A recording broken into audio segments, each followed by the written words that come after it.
नमस्कार, मी पंजाब तक. आज आहे 1 जुलै 2025. 1, 2, 3 जुलैला मात्र तुमच्या इकडे मुसळधार पाऊस पडणार आहे. विदर्भ, पूर्व विदर्भ 6 जिल्हे आणि पश्चिम विदर्भ 5, 11 जिल्ह्यामध्ये मुसळधार पाऊस पडणार आहे. कुठं अतिवृष्टी होणार आहे, कुठं भाग बदलत पाऊस पडणार आहे, कुठं रिमझिम पडणार आहे. पण सांगायचं झालं तर यवतमाळ जिल्ह्यामध्ये खूप जोरात पाऊस पडणार आहे. चंद्रपूरकर देखील खूप पडणार आहे. नागपूरकडे देखील खूप पडणार आहे. अमरावतीकडे जोरात पडणार आहे. अकोल्याकडे जोरात पडणार आहे. वाशिम जिल्हा जोरात राहणार आहे. हिंगोलीकडे राहणार आहे. त्याच्यानंतर अकोला, बुलढाणा जास्त राहणार आहे. जळगाव, जामोद घाटाच्या खाली जास्त राहणार आहे.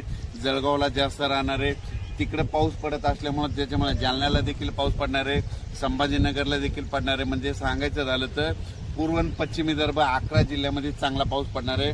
म्हणून हे विदर्भ पश्चिम विदर्भातल्या शेतकऱ्यांनी हा अंदाज लक्षात घ्या. पश्चिम महाराष्ट्रामध्ये चांगल्या प्रकारच्या बऱ्याच ठिकाणी भाग बदलत पाऊस सुरू होणार आहे.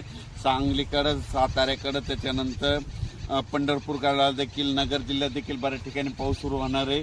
म्हणून हे पश्चिम महाराष्ट्रातल्या शेतकऱ्यांनी अंदाज लक्षात घ्यायचा. सोलापूरकडे देखील बऱ्याच ठिकाणी पाऊस पडणार आहे. त्याच्यानंतर कोकणपट्टी आणि घाटमाथ्यावरल्या भागातल्या सर्व जनतेला आणि शेतकऱ्याला सांगू इच्छितो की कोकणपट्टी घाटमाथ्यावरला पाऊस मात्र कायम चालूच राहणार आहे. ते काय बंद होणार नाही. म्हणून हे त्यांनी लक्षात घेतलं. त्याच्यानंतर आता उत्तर महाराष्ट्राकडे वळू.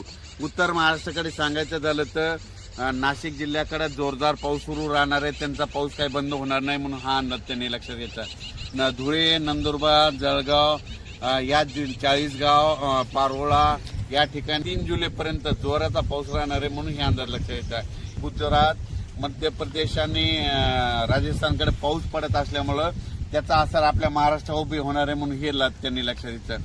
पण राज्यात याच्यानंतर तुम्हाला एक सांगू इच्छितो की 5 जुलै, 6 जुलै आणि 7 जुलै दरम्यान परत राज्यामध्ये पाऊस भाग बदलत येणार आहे. म्हणून हे लक्षात घ्यायचं.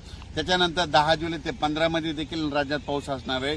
म्हणजे सांगायचं झालं तर राज्यात असा एकदम 1 महिन्याचा, 15 दिवसाचा, 20 दिवसाचा खंड पडणार नाही. पाऊस येतच राहणार. आज ह्या भागात राहिला तर दुसऱ्या भागात राहील. पण राज्यात पाऊस कंटिन्यू चालूच राहणार आहे.